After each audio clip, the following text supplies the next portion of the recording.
Hola de nuevo, estamos aquí en el vivero de la Floresta como parte del proyecto Reframing Green Spaces Caracas, que es parte del proyecto que va a Glasgow a representarnos como Venezuela en el tema del cambio climático. Tenemos preguntas de los asistentes con respecto a toda esta información que nos dio el arquitecto paisajista Juan Manuel Díaz.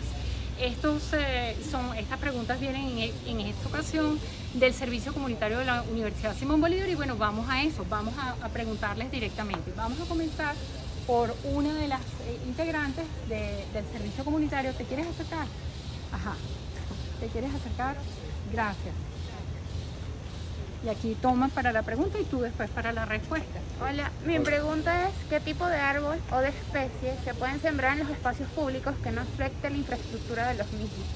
Bueno, esa pregunta es muy interesante y además que es adecuada al momento que estamos viviendo, porque producto de quizás un poco de desconocimiento, hay las dos extremos, que siempre los extremos son opuestos, son muy peligrosos, que es el interés, pero sin el apoyo del conocimiento, de sembrar de manera individual o de manera grupal en distintos espacios públicos especies que no son adecuadas. O sea, vemos ceibas en acera, vemos ceibas en rincones de parques que son pequeños, parques de bolsillo, parques pequeños que no deben estar, o higuerotes. Entonces los árboles para aceras deben ser árboles de tamaño pequeño, con raíces que sean preferiblemente verticales, verticales, y sobre todo el asunto es la siembra, la implementación. Muchas veces el error es en la implementación de la siembra, porque se reduce a abrir el hueco del tamaño de la bolsa de la planta que van a sembrar, del árbol que van a sembrar, y hay que abrir un hueco de mínimo 1 metro por 1 metro por 1 metro, según la acera. Si la acera, el espacio es muy pequeño, deben ser árboles pequeños. Por ejemplo, podría ser incluso en zonas de parques que tengan un borde, una avenida principal que tenga un borde, se le puede sembrar guayabitas del Perú, que es un árbol pequeño, es una hoja pequeña que contribuye con los aves, un alimento, una fruta que puede alimentar las aves, no ensucia el pavimento y no obstruye los drenajes. Pero no podemos sembrar, por ejemplo, un mango en una fila cada 4 o 3 metros en una acera donde el espacio del corque de acera es de 40 por 40. Entonces ahí hay que manejar muy bien los criterios, porque si es preferible sembrar un árbol, sembrar menos, con unas distancias de acuerdo también al alumbrado, a los servicios y a todo lo que implica el recorrido peatonal, que no obstaculice. No puede ser un arbusto que genere vegetación baja, hojas muy bajas, porque bloquea la visual o el recorrido peatonal. Entonces pudieran ser el apamate y pudiera ser algunas especies pequeñas, ¿no? El apamate de acuerdo a la dimensión. El apamate es un árbol grande, pero si tienes un espacio de 1 metro por 1 metro con indicación de buena siembra, el apamate es recomendable en los espacios donde las aceras son amplias y los espacios para siembra son amplios. Tenemos una segunda pregunta de un participante también del servicio comunitario. Dinos tu nombre y tu pregunta. Mi nombre es Jesús y mi pregunta es ¿cómo diferenciar entre un arbusto y un árbol joven? Bueno, esta pregunta es bien interesante porque muchas veces caemos en la confusión entre arbusto y árbol. La diferencia es que el árbol produce tronco y el arbusto puede tener un tamaño, pero no llega a producir un tronco como tal. Por ejemplo, ahí recolectamos una plumeria, que es un arbusto que muchas veces puede desarrollarse y puede parecer un árbol, pero es un arbusto.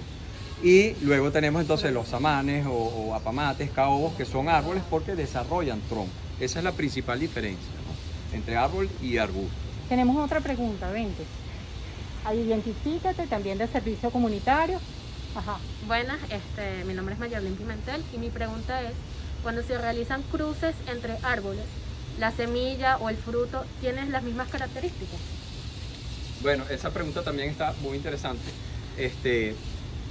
En algunas especies, cuando sembramos la semilla de un fruto que es producto del injerto, esa especie no necesariamente va a producir los frutos porque es injertado. Un injerto es cuando tienes una planta, un cítrico, vamos a decir, y tienes una naranja que quieres que la naranja sea de características que produzca más jugo. Entonces le injertas tienes el patrón y tienes el injerto, que es la especie de un cítrico, para aumentarle la cantidad de jugo, ¿no? Entonces, si uno permite que se desarrolle en la base una rama de la planta que fue patrón, esa planta puede hacer que el injerto se pierda. Entonces hay que preservar también en el cuidado de los frutales que están injertados, que la permanencia de la rama donde surge el injerto, porque si no se pierde y muchas veces la semilla no va a producir ese injerto. Tenemos otra pregunta. Bueno, mi nombre es Mabellina Chacín y mi pregunta es ¿cómo saber qué árboles tienen que ser talados en las zonas urbanas, sobre todo que son residenciales también? Ok, esa es otra pregunta muy buena en ocasión a lo que está ocurriendo, ¿no? Hay circunstancias donde con estudios técnicos y de acuerdo a la situación hay que tomar la decisión, que es muy cuestionada, de talar un árbol porque está ocasionando daños o al patrimonio, edificaciones, puede correr riesgo en un peatón o en una avenida, pero deben ser con el debido estudio. Está ocurriendo últimamente que están talando en muchas ocasiones especies que no se desploman. Por ejemplo, es muy difícil que un caobo se desplome y los talan indiscriminadamente. Si ya están desarrollados es difícil. En la Facultad de Arquitectura nos desplomó un caobo producto de una inundación de un bote de agua de 2 años que contaminó la raíz y él perdió su base y se desplomó. Pero debe ser estudiado por los profesionales indicados para establecer cuál es el árbol que pueden talar, pero sí, en muchas ocasiones hay que talar árboles, pero hay que sustituirlo, ¿no? Hay que sustituirlo. Identifícate. Hola, soy Oscar Nieto y mi pregunta es, ya es un punto de vista más desde el ciudadano, que vemos que muchas veces el sistema urbano está en ataque con el sistema natural y ya de por sí el sistema natural está en una guerra constante. Entonces, ¿cómo uno como ciudadano de Caracas o ciudadano común podría aportar en conservar, preservar y promover esta biodiversidad para mantener el paisaje que tanto nos caracteriza? Bueno, esta creo que es una pregunta, pero que nos cae anillo al dedo a lo que estamos haciendo, ¿no? Todo este proyecto surge con la Fundación Espacio y con el British Council en relación a el concepto de la remediación, ¿no? Primero fue la idea de un espacio verde que ubicamos, que es el compostero, que luego vamos a ir para que lo conozcan, donde es el único espacio del tramo de la quebrada Cebucán que se mantiene prácticamente íntegro en las condiciones naturales que lo pudo haber observado en las distintas quebradas que vienen de la cordillera del Ávila y desembocan en el Guaire, que pudo haber de los distintos naturalistas, entre ellos Humboldt, ¿no?